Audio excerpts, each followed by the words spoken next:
আমি এই সংক্রান্ত একটি স্টেটমেন্ট হাউসে রাখব।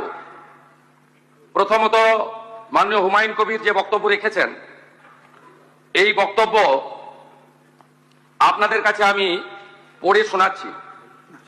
26/6/2026 afternoon Humayun Kabir MLA Nowda AC, তিনি একটি উনার পার্টির মিটিং কাশীপুরে রেজিনগরে করেছেন। সেখানে তিনি বলছেন, এই যে অনামিকা ঘোষ, সে ভোটে হেরে মনে করছে আমি এমএলএ, এখানে ভোটে হেরে বিজেপি মনে করছে আমি এমএলএ, এখানে এখন আস্ফালন করে বেড়াচ্ছে। তা আমি শুভেন্দু অধিকারীকে সেদিন বলেছি যে আপনি ভোটে জিতেছেন, আপনার দল জিতেছে, খুব ভালো কথা, কিন্তু মুর্শিদাবাদে আস্ফালনটা একটু কম করবেন। আমি যেদিন ময়দানে মুসলমানদের নিয়ে নেমে যাব না, সেদিন এমন ছাটা ভাগা মার শুরু করবে যে আপনাদের পতাকা বহন করার লোক থাকবে না। কেস এরকম, কেস আমাদের বহরমপুরে জেল খাটা আছে। 5,000 লোককে আপনি বহরমপুর সেন্ট্রাল জেলের যা আয়তন, তাতে 4,700 বা 4,800 বেশি লোক ধরে না। লাখে লাখে লোককে রাস্তায় নিয়ে নামাবো আর সাটা ভাঙা মার দেবো আর জেলে যাব। কদিন জেলে আটকে রাখতে পারবেন, কত খাওয়াতে পারবেন দেখব।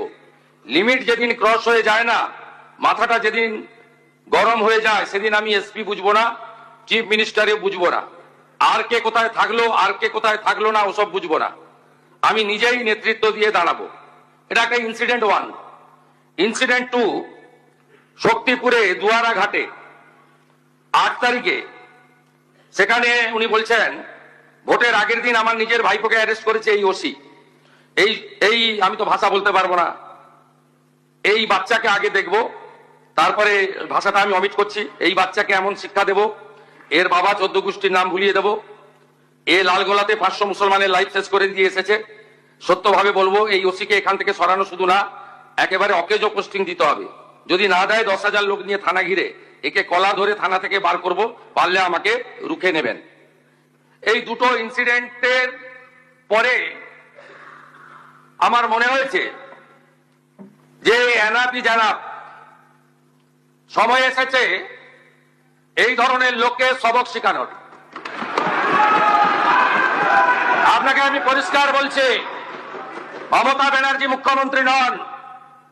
আপনি দুর্বল মুখ্যমন্ত্রী পেয়ে যা খুশি করেছেন, যা খুশি বলেছেন। আমি আপনাকে বলে গেলাম, আমরা